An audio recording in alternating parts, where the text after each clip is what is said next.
Ассалаумағалейкум қазақ елі. Келесі біздің қозғайтын тақырыбымыз Саралмасты кім өлтірді? Газетіміздің номері 23 11 маусым күні санында журналист Заңғар Кәрімханның бандит атанған қазақтар деген мақаласы жарияланған еді. Соған орай редакция посташына бірнеше үн қосулар келіп түсті. Солардың бірінде хат иесі өзін Айқын Азатұлы деп атапты. Бұл хат лақап атпен жазылса да, біз онда айтылған жайттар тиісті мемлекеттік органдар мен оқырман қауымға қызығушылық тудыру мүмкін деген оймен оны ықшамдап жариялап отырмыз. Құрметті редакция, мен сіздердің тұрақты оқырмандарымыңыз.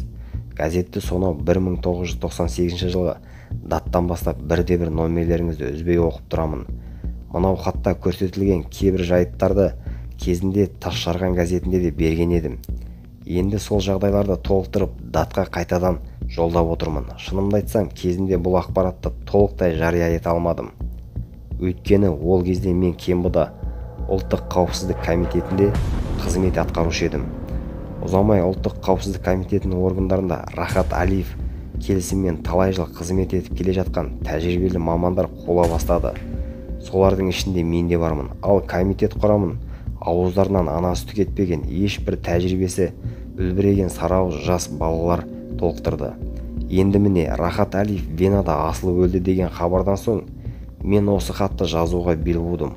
Ондағы мақсатым өз көзіммен көрген білгендерімді сіздермен бірге бөлісейін деген ой.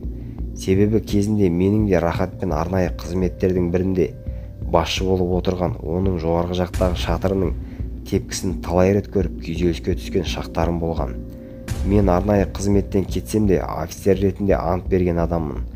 Сондықтан органның қызметі мен құпиясына байланысты жағдайларды жаза алмаймын, антты бұзуға болмайды. Ал газет бетінде жарияланған бандит атанған қазақтар деген мақалаға орай өзім куә болған жағдайды жазбауға болмас деген ойға келдім. Себебі бұл қазақ халқының мүддесіне байланысты мәселе еді. 1996 жылы арнайы қызмет басшыларының бірі Сергей бізге бірнеше офицерге бір объектіні құрту үшін нақты тапсырма берді. Оқиға Испанияда болды. Ол кезде ел арасына Сары Алмас деген атпен танылған Несіпбай Насенов елден қашып, басқа елден баспана тауып сол жерде жүрген. КМБ-ның төрағасының Рахат Алиевтің тапсырмасы деп тікелей басшымыз Сергей бізді Сары Алмастың артынан қуғыншы ретінде жіберді.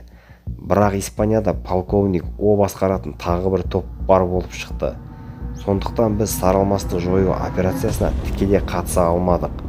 Тек негізгі топты қалқалаушы рөл атқардық. Біз Сары Алмастың қайда жасырынып жүрген дипломатиялық арнайы арқылы қызмет ететін агенттердің көмегімен анықтадық. Ал полковник О басқарған топ ыңғайы келген сәтте оны қапыда қолға түсірді. Біз объектіні сырттан торушы топтың рөлін атқардық. Кейін полковник оның тобында болған жігіттерден білгеніміздей Сары Алмастың басына пакет кигізіп тұншықтырып өлтірді де сенімділігі үшін бір рет басынан атады. Ал кейіннен бұл топтың кімдердің ұстап алғаны маған белгісіз. Испандық полицейлер ме әлде басқа қызмет орындары ма? Менің ойымша олардың Сары Алмастан кек қайтарушы бандиттер ретінде қолға түсуіне КМБ-ның басшылығы мүдделі болған сияқты. Олай болмаған жағдайда бөтен елде арнайы операция жасау фактісі халықаралық скандал тудырар еді. Сондықтан Рахат Алиев полковник оның тобына құрбандыққа шалған сияқты. Арада аз ғана уақыт өткенде бұл мәселе Назарбаевқа белгілі болды.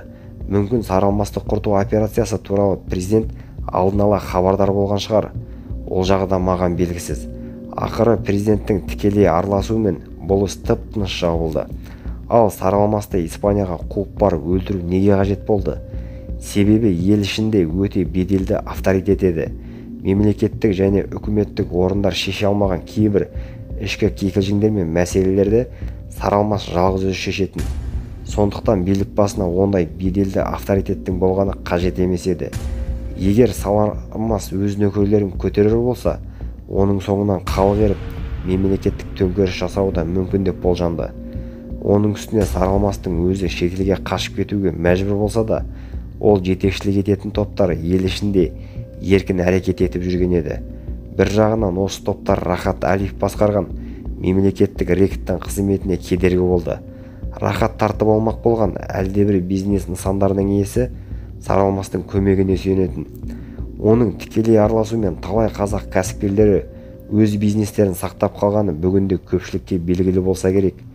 Мәселен, бірде біздің арнайы топ ұлттық қауіпсіздік комитеті О деген бизнесменнің шырын құятын цехын тартып алу операциясына қатыстық. Ол операцияда болған барлық қызметкерлер рахаттың әрекеті заңсыз екенін білдік, бірақ бұйрықты орындауға болмайтын еді. Біз маска шоу жасап көрсетілген нысан ішінде тұрған кезімізде бизнесменнің шақыруымен Саралмас бастаған 5-6 жігіт келді. Сонда Саралмас біздің топтың жетекшісіне былай деп айтты: бейгүнә адамға қиянат жасамаңдар. Егер райларыңнан қайтпайтын болсаңдар, біз рахатқа қарсы соғыс ашамыз. Егер осы цех оған сондайлық қажет болып тұрса, өзіндік құнын төлесін. Мен бұл жағдайды өз бақылауымда ұстаймын. Бастықтарыңа осыны айтып барыңдар. Осыны айтты да Саралмас нөкерлерін ертіп кете барады. Жағдайдың осылай болғанын, іске Саралмас араласқанын біз басшылыққа қаза қалпында жеткіздік. Осыдан соң арада бір күн өтпей мені тікелей басшым Сергей шақырып алды да қолыма полиэтилен пакетіне салынған үлкен түйіншек ұсынды. Осыны бизнесменге ғана апарып бер, цехты босатсын деді. Мен бастығымның тапсырмасын айтқандай орындадым. Цех иесі бизнесмен пакетті ашып, ішіндегі ақшаны санағанда оның 250 мың доллар екенін көрдім. Әрине ол сомаға разы болған жоқ. Менің шығыным 900 мың доллар еді, деді. Бірақ сол күні шырын цехының меншік иесін Рахат Әлиев айтқан басқа адамның атауына ауыстырып берді. Міне осы оқиғалар туралы шындықты айту менің азаматтық борышым деп санаймын. Олардың жасырып қалу Несіпбай марқұмның аруағына қиянат болар еді. Амандық болсын қазақ елі, елімізде батыр жігіттер көп болсын.